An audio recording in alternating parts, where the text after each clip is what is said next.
West Dakota Fox News at 9 with Molly Martinez and meteorologist Henry Blakes. Your first news of the night starts right now on West Dakota Fox News at 9.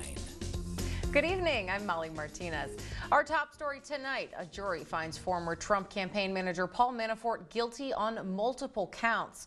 Manafort was charged with 18 counts of tax evasion, bank fraud, and hiding foreign bank accounts. The case was first brought up by special counsel Robert Mueller's investigation into Russian interference in the 2016 election. Reporter Ray Bogan has more. After days of deliberation, a jury finds former Trump campaign chairman Paul Manafort guilty on some charges against him. Manafort was facing 18 counts, including tax and bank fraud and failure to disclose foreign bank accounts.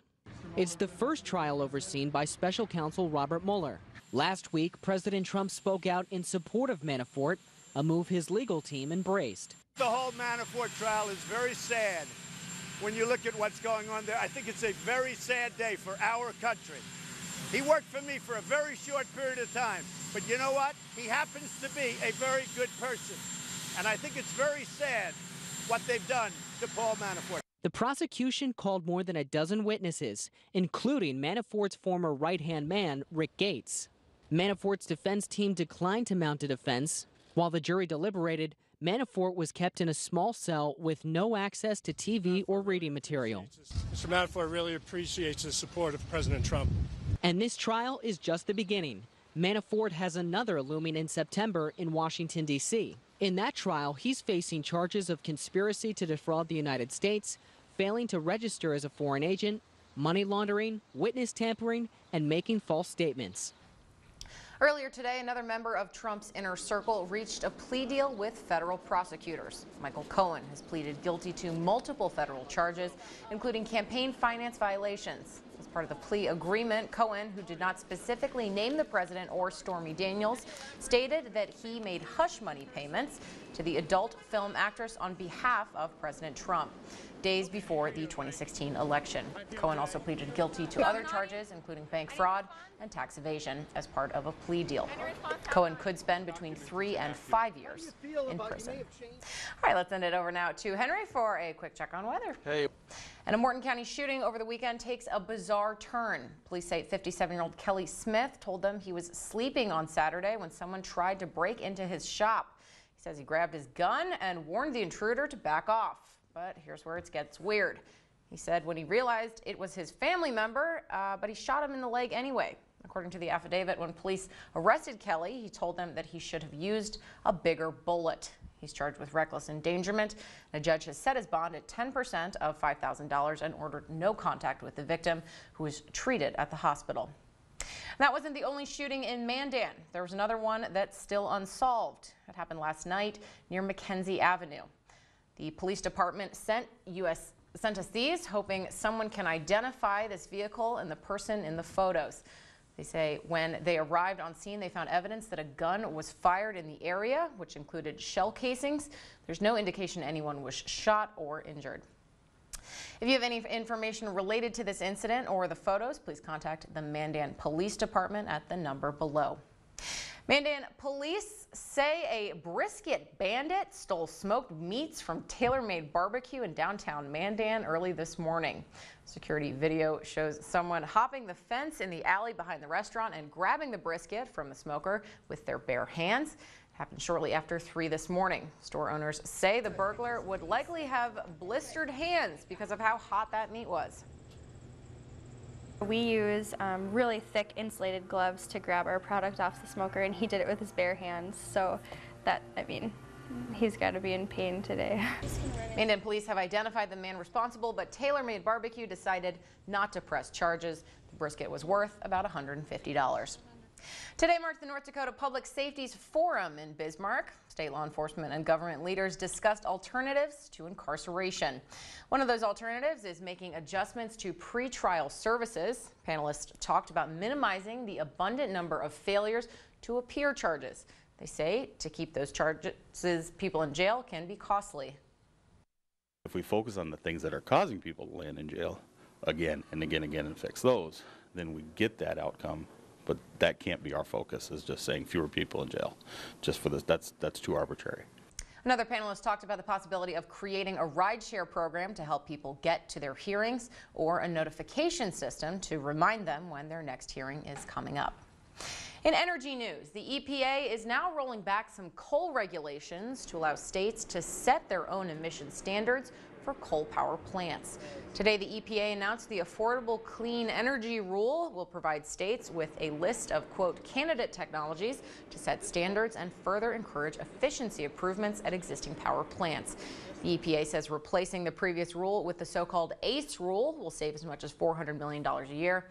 An EPA report, however, shows additional pollution could cause as many as 1,400 more premature deaths by 2030.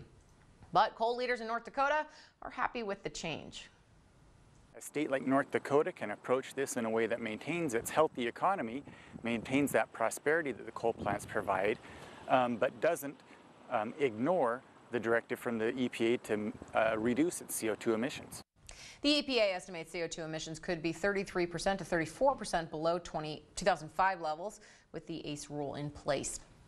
Well, 9 North Dakota businesses made it onto the 37th Inc. 5,000 fastest growing business list. 8 of them are in Fargo or West Fargo, but the top ranking business is right here in Bismarck. The internet marketing company helps businesses organize their projects on one platform. CEO Garrett Moon says this isn't the first product he and co-founder Justin Walsh have tried to make. Walsh adds that when they came up with the idea for a co-schedule, North Dakota was the best place for them. There wasn't a lot of other startups here, so we didn't compete on, finding or recruiting. It was really a great place to start a tech company. All 5,000 businesses on the list combined to make more than $200 billion in revenue in 2017 and created 664,000 jobs. Well, celebrating 100 years of anything is quite an accomplishment. A car dealership is hitting that milestone this month. Fifely Chevrolet in Wishick has also been kept in the same family since the business opened.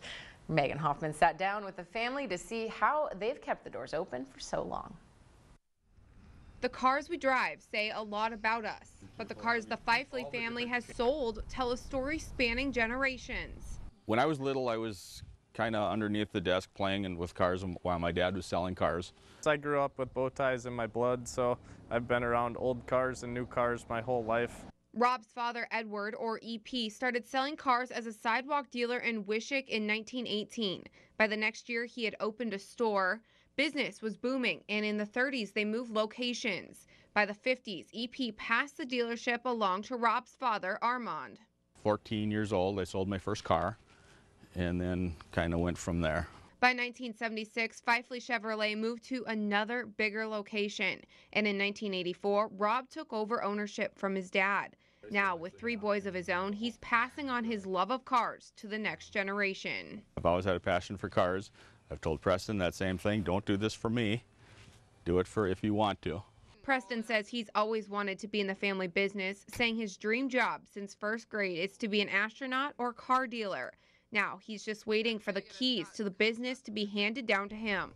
Oh, I'm ready right now. I'm just waiting on the papers to come down. So I think that's the biggest thing, is I know, like my grandpa, he'd be proud of what we're doing here. And hope to keep doing for another 4 generations. For West Dakota Fox News at 9, I'm Megan Hoffman. After the break, a man is under arrest after leading police to the body of a missing college student, Molly Tibbetts. That story next. Police in rural Iowa say they found the body of who they think is the missing college student, Molly Tibbetts. Tibbetts vanished more than a month ago while out on a jog in her hometown in Iowa. Now, a man who led police to her body is under arrest.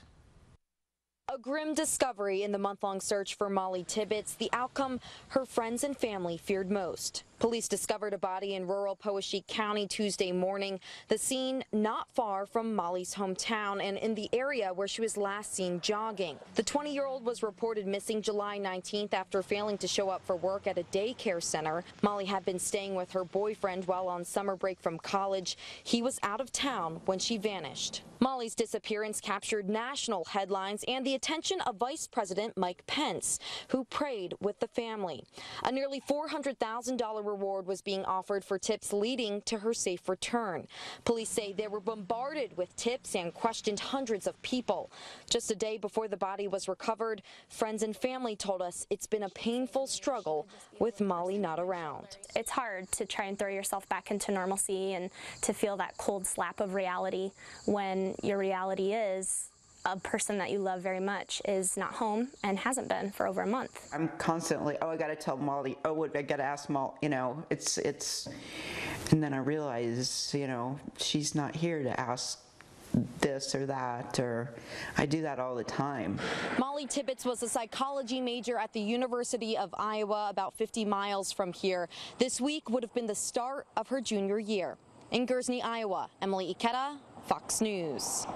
At a press conference a few hours ago, police say they have a suspect in custody. A first-degree murder charge was filed against Christian Rivera after surveillance video led authorities to his car. Rivera confessed and brought investigators to a body that they believe to be Tibbetts. A controversial statue was torn down Monday at the University of North Carolina, Chapel Hill. The Confederate statue, deemed Silent Sam, was given to the university by the United Daughters of the Confederacy in 1913. Meant to be a memorial for those who lost their lives in the Civil War, it was seen as racist by those on campus.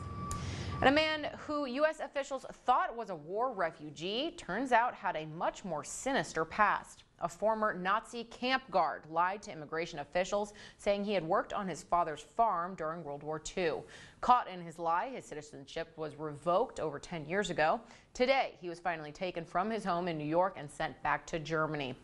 This marks the last of the known Nazi collaborators to be deported from the U.S.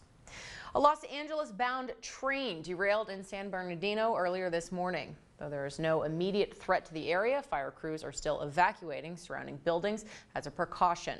No injuries were reported, and the cause of that crash is under investigation. And an abandoned building near a Dallas church met its fiery fate today. What used to be a school became a refuge for homeless people, according to neighbors. Thankfully, nobody was inside at the time the massive fire broke out. Crews had to knock down a major portion of the wall of the unstable building to fight those flames. The cause of that fire is under investigation. And severe flooding in Wisconsin led homes damaged and roadways impassable. One man was rescued by fire crews after stalling on a flooded street and became trapped in his car.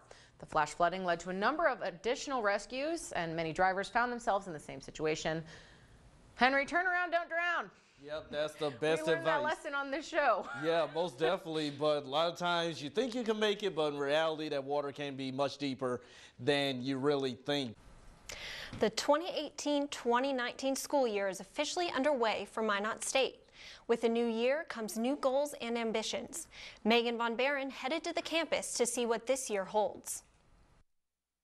Be seen, be heard. Be inspired, be empowered, be you, and belong. That's what it means to be an MSU Beaver this year. That's what we want students to do here. We want them to be inspired. We want them to be empowered. We want them to belong. This is a community of belonging, and most importantly, we want them to be you, be yourself, help find yourself while you're here at Minot State. Since the flood, MSU enrollment hasn't been where they would like.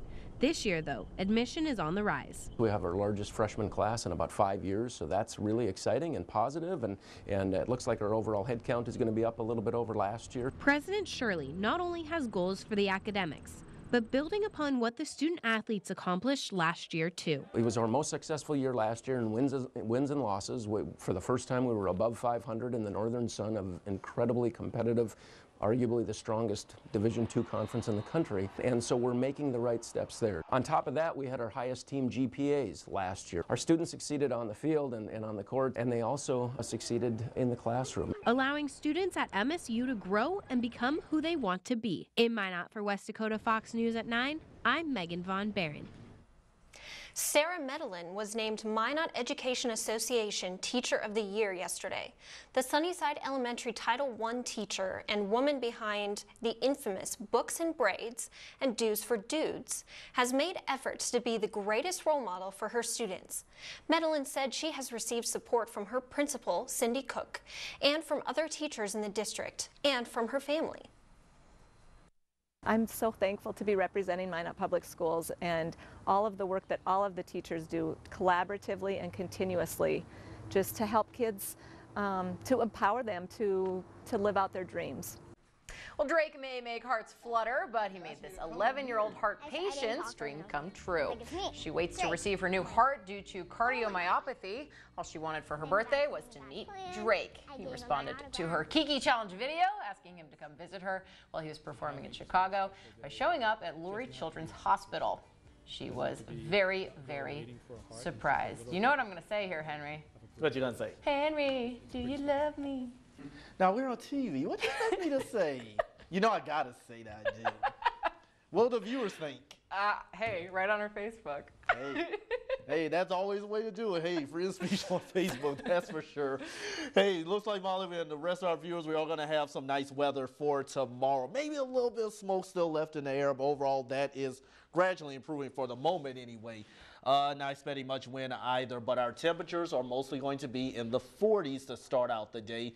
A little bit chilly, but then we'll be warming up during the afternoon into the 80s. So getting back to typical summer weather, south and southwest wind, 5 to 15 miles per hour. Chance of storms late Thursday afternoon into early Friday morning, but I think most of Friday should be dry as the showers push out of here. Henry, how much longer are we going to have these smoky sunsets? It's going to be for a while until we get the upper level winds totally out of here, but things for now are improving the way they are. All right, thanks, and we'll see you tomorrow.